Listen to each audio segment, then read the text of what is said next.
سبيل الدموع سبيل مريح تنهدى يا صاحي كي تستريح وبث Bismillahirrahmanirrahim. Assalamualaikum warahmatullahi wabarakatuh. Alhamdulillah alladzi ja'ala yaumal jumu'ati sayyidul ayyam. Wassalatu wassalamu ala asyrafil anbiya'i wal mursalin sayyidina wa maulana Muhammadin wa ala alihi wa sahbihi ajma'in, amma ba'd. Kaum muslimin dan muslimat yang dirahmati oleh Allah Subhanahu wa taala, kembali kita bersyukur kepada Allah Subhanahu wa taala karena atas segala nikmat yang Allah berikan kepada kita semua. Sehingga alhamdulillah nikmat kesehatan, nikmat kekuatan, sehingga nikmat kesempatan untuk belajar agama Allah Subhanahu wa taala masih bisa kita rasakan dengan kenikmatan yang luar biasa. Kemudian tak lupa pula kita bersalawat kepada junjungan kita baginda Rasulullah sallallahu alaihi wasallam yang telah membawa umatnya dari lembah kegelapan menuju lembah yang terang benderang yang disinari oleh pancaran iman dan takwa.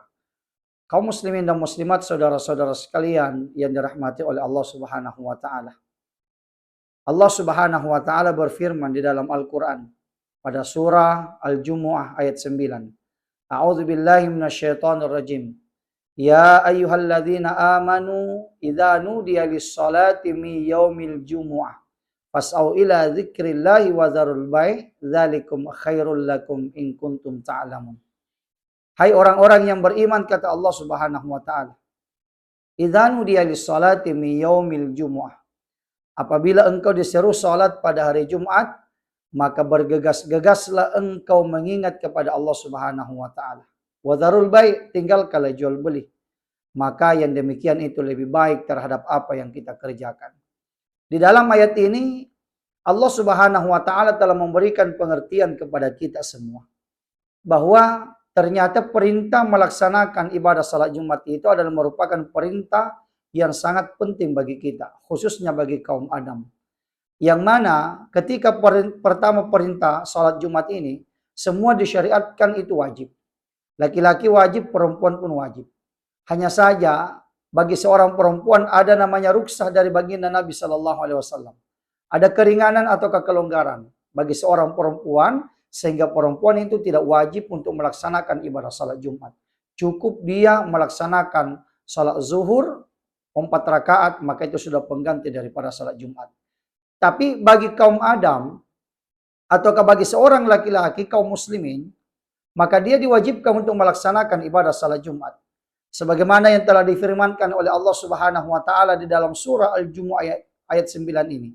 Ya ayyuhalladzina amanu, kata Allah, hai orang-orang yang beriman. Jadi di sini Allah Subhanahu wa taala menggunakan redaksi kalimat ya ayyuhalladzina amanu, yaitu seruan kepada orang-orang yang beriman. Hai orang-orang yang beriman, kata Allah Subhanahu wa taala. Kenapa Allah Subhanahu wa taala menyeru kepada orang-orang yang beriman untuk mendirikan ibadah salat Jumat atau menunaikan salat Jumat? Karena sesungguhnya Allah Subhanahu wa taala ingin melihat kadar keimanan kita. Jikalau memang kita beriman kepada Allah Subhanahu wa taala, maka Allah Subhanahu wa taala akan memasukkan kita di dalam golongan orang-orang yang diseru oleh Allah Subhanahu wa taala. Sama dengan perintah melaksanakan ibadah puasa. Perintah melaksanakan ibadah puasa, Allah pun menyeru kepada orang-orang yang beriman. Hai orang-orang yang beriman, kata Allah. Ya ayyuhalladzina amanu. Padahal yang diwajibkan untuk melaksanakan ibadah puasa, semua yang namanya kaum muslimin dan muslimat diwajibkan untuk melaksanakan ibadah puasa. Akan tetapi Allah Subhanahu wa taala hanya menyeru kepada orang-orang yang beriman saja. Ya ayyuhalladzina amanu kutiba alaikumusiyam. Hai orang-orang yang beriman, diwajibkan atas kalian berpuasa. Karena Allah Subhanahu wa taala ingin melihat kita apakah kita beriman atau tidak. Karena ibadah puasa ini adalah merupakan ibadah rahasia. Yang tahu kita berpuasa hanya Allah Subhanahu wa taala. Yang menyaksikan para malaikat yang mencatat. Kemudian diri kita itu yang mengetahui apakah kita berpuasa pada hari itu ataukah tidak. Itulah sebabnya Allah Subhanahu wa taala menggunakan redaksi kalimat ya ayyuhalladzina amanu. Begitupun dengan perintah melaksanakan atau menunaikan ibadah salat Jumat. Allah Subhanahu wa taala sengaja menggunakan redaksi kalimat pada awalan surah Al-Jumu'ah ayat 9 ini dengan mengatakan ya ayyuhalladzina amanu. Sebab Allah Subhanahu wa taala ingin melihat kadar keimanan kita. Allah Subhanahu wa taala ingin melihat apakah kita beriman kepada Allah Subhanahu wa taala ataukah tidak. Jikalau memang kita memenuhi panggilannya Allah Subhanahu wa taala di dalam surah Al-Jumu'ah ayat 9 ini, maka insya Allah kita termasuk daripada orang-orang yang diseru. Idza nudiya lis-salati min yaumil jumu'ah. Apabila engkau diseru salat pada hari Jumat, kata Allah Subhanahu wa taala, fas'au ila dzikrillah.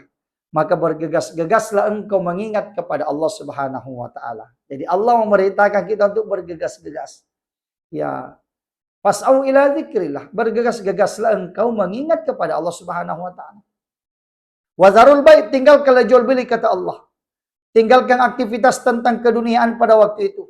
Jikalau memang kita seorang kantoran, maka kita tinggalkan kita punya pekerjaan kantor. Jikalau memang kita seorang pedagang, maka kita tinggalkan dagangan kita pada saat itu. Jikalau memang kita seorang pengusaha, maka kita tinggalkan usaha kita pada saat itu. Wazarul bait kata Allah Subhanahu wa taala. Tinggalkanlah jual beli, tinggalkanlah aktivitas kita, karena sesungguhnya ibadah salat Jumat yang kita laksanakan itu lebih baik, jauh lebih baik daripada terhadap apa yang kita kerjakan pada waktu itu. Jadi seruan Allah Subhanahu wa taala ini, panggilan Allah ini adalah merupakan panggilan yang sangat mulia. Itulah sebabnya kita diwajibkan untuk mendirikan ibadah salat Jumat. Dan bagi orang-orang yang melaksanakan ibadah salat Jumat, itu sangat sungguh luar biasa pahala yang Allah Subhanahu wa taala berikan kepadanya. Jadi beruntunglah bagi orang-orang yang menghadiri ibadah salat Jumat. Kenapa? Sebab mendapatkan kemuliaan dari Allah Subhanahu wa taala. Dan celakalah bagi orang-orang yang meninggalkan ibadah salat Jumat. Karena sesungguhnya orang-orang yang meninggalkan ibadah salat Jumat adalah merupakan orang-orang yang tidak mendapatkan keberuntungan dari Allah Subhanahu wa taala. Kaum muslimin dan muslimat yang dirahmati oleh Allah Subhanahu wa taala. Bagi orang-orang yang melaksanakan ibadah salat Jumat, banyak kemuliaan yang mereka dapatkan. Yang pertama, kita melihat dari hadis Nabi sallallahu alaihi wasallam, "Man iktasala mi yaumil jumu'ah kufirat anhu dzunubuh." Barang siapa yang mandi pada hari Jumat, kata baginda Rasul. Yang dimaksud di sini adalah mandi sunnah. Jadi ternyata setiap hari Jumat itu ada mandi yang bisa kita laksanakan disebut sebagai mandi sunnah. Jadi dalam Islam ada 3 hari raya. Yang pertama yaitu adalah hari raya Idul Fitri, yang kedua hari raya Idul Adha, kemudian yang ketiga yaitu adalah hari raya Jumat. Dan ketiga-tiga daripada hari raya ini semua memiliki mandi sunnah. Artinya apa? Bahwa setiap kita berhari raya, maka kita disunnahkan untuk melaksanakan disebut dengan mandi sunnah. Jadi setiap hari Jumat maka kita mandi sunnah. Itulah sebabnya baginda Nabi sallallahu alaihi wasallam mengatakan, "Man iktasala mi yaumil jumu'ah kufirat anhu dzunubuh." Siapa yang melaksanakan mandi pada hari Jumat, mandi sunnah kata baginda Rasul, maka Allah Subhanahu wa taala akan mengampuni segala dosanya. Ini baru pahala mandi. Belum pahala ketika dia melaksanakan perjalanan dari rumah, dari kantor menuju ke masjid untuk menunaikan salat Jumat. Belum dia ketika dia mendengarkan khutbah atau melaksanakan ibadah salat Jumat. Apa kata baginda Rasulullah sallallahu alaihi wasallam? Bagi orang-orang melaksanakan ibadah salat Jumat, yaitu adalah ujira bi amali mi'atai sanah. Maka diberikan pahala oleh Allah Subhanahu wa taala suatu balasan, yaitu adalah bagaikan ia beribadah 200 tahun lamanya. Jikalau kita meninjau melihat dari segi usia yang Allah Subhanahu wa taala berikan kepada kita, maka pahala daripada ibadah salat Jumat itu tidak sebanding dengan usia yang kita miliki. Sebab sekali kita melaksanakan salat Jumat, maka pahalanya seperti ketika kita beribadah 200 tahun lamanya. Sedangkan kita berapa sih usia yang Allah Subhanahu wa taala berikan kepada kita? Ada orang diberikan usia oleh Allah Subhanahu wa taala hidup di dunia ini, yaitu hanya kurang lebih 10 tahun, ada 20 tahun, ada 30 tahun, bahkan ada sampai 80 tahun, ada sampai 90 tahun, bahkan ada yang sampai 110 tahun. Itu mungkin yang paling tertinggi. Akan tetapi itu belum sebanding dengan pahala ibadah salat Jumat yang kita laksanakan, yaitu ujira bi amali mi'atai sanah, kata baginda Nabi sallallahu alaihi wasallam. Jadi beruntung bagi orang-orang yang menghadiri salat Jumat, sebab orang yang melaksanakan salat Jumat itu mendapatkan pahala yang sangat besar dari Allah Subhanahu wa taala. Ini yang pertama. Kemudian kemuliaan yang kedua atau pahala yang kedua yang didapat bagi orang-orang yang melaksanakan ibadah salat Jumat. Rasulullah sallallahu alaihi wasallam kembali bersabda di dalam hadisnya, "Marraha ilal jumu'ati fis sa'atil ula." Siapa yang berangkat melaksanakan salat Jumat pada trip pertama atau pada jam pertama, akhirnya dia agak lebih tempo, agak lebih cepat datang ke masjid. Maka Allah Subhanahu wa taala memberikan kepadanya, yaitu bagaikan ia bersedekah seekor onta. Jadi semakin kita cepat datang ke masjid untuk melaksanakan salat Jumat, maka semakin besar pahala yang Allah Subhanahu wa taala berikan kepada kita. Wa marra fi sa'ati tsaniyah, siapa yang berangkat melaksanakan salat Jumat pada trip kedua ataukah pada jam kedua, kata baginda Nabi sallallahu alaihi wasallam, dia agak lebih lambat daripada orang yang pertama, maka pahalanya yaitu adalah bagaikan ia bersedekah seekor sapi. Wa marra fi sa'ati tsalitsah, siapa yang berangkat melaksanakan salat Jumat pada trip yang ketiga ataukah pada jam yang ketiga, kata baginda Nabi sallallahu alaihi wasallam, maka bagaikan ia bersedekah seekor kambing, kata Rasulullah sallallahu alaihi wasallam. Jadi semakin kecil pahala yang kita dapatkan. Kemudian wa marra fi sa'ati rabi'ah, siapa yang berangkat melaksanakan salat Jumat pada trip yang keempat atau kepada jam yang keempat, artinya dia agak lebih lambat daripada orang yang ketiga, maka pahalanya yaitu adalah bagaikan ia bersedekah seekor ayam.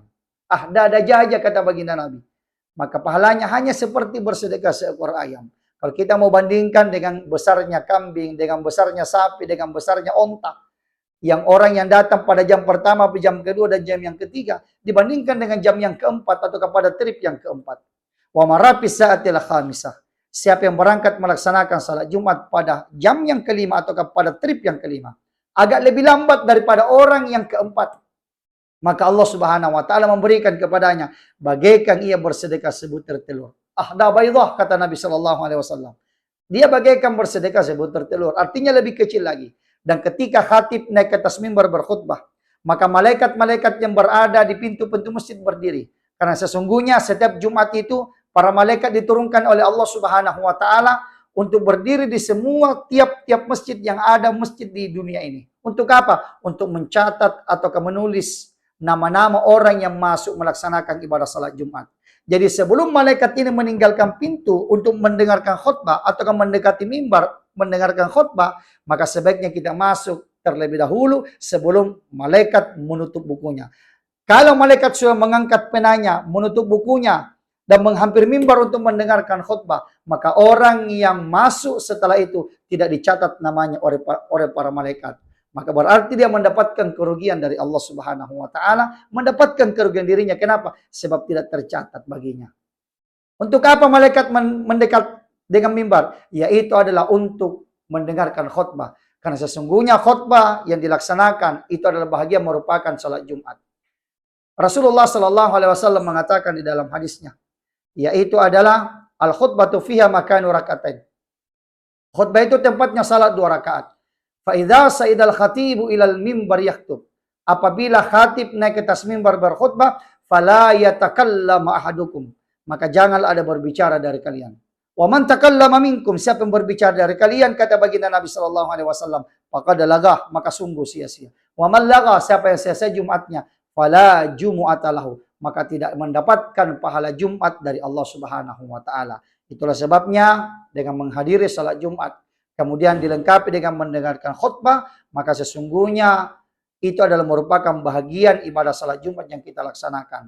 Jadi orang-orang yang hanya sekedar melaksanakan ibadah salat Jumat 2 rakaat, namun dia tidak mendengarkan khutbah, maka berarti Jumat yang dia laksanakan tidak mendapatkan kesempurnaan dari Allah Subhanahu wa taala. Maka ulama kita memahami, berpendapat bahwa orang-orang yang melaksanakan salat Jumat namun tidak mendengarkan khutbah, maka dia sebaiknya melaksanakan ibadah salat zuhur 4 rakaat, yaitu pengganti daripada salat Jumat yang dia laksanakan. Karena khutbah itu adalah bahagian daripada ibadah salat Jumat. Al-khutbatu fiha makanu rakaatain. Khutbah itu tempatnya salat 2 rakaat. Hadirin dan hadirat yang dirahmati oleh Allah Subhanahu wa taala. Sebagai kesimpulan bahwa ibadah salat Jumat itu adalah merupakan ibadah induk yang Allah Subhanahu wa taala perintahkan kepada kita. Ibadah salat Jumat itu adalah merupakan ibadah induk dari segala ibadah. Salat yang Allah Subhanahu wa taala perintahkan. Itulah sebabnya dengan salat Jumat yang kita laksanakan, yang merupakan perintah langsung dari Allah Subhanahu wa taala di dalam Al-Qur'an pada surah Al-Jumu'ah ayat 9, maka kita wajib untuk melaksanakannya. Demikian akhirul kalam, wabillahi taufik wal Qur'an wa da'wah. Wassalamualaikum warahmatullahi wabarakatuh. Allahu Rabbi wal Islamu din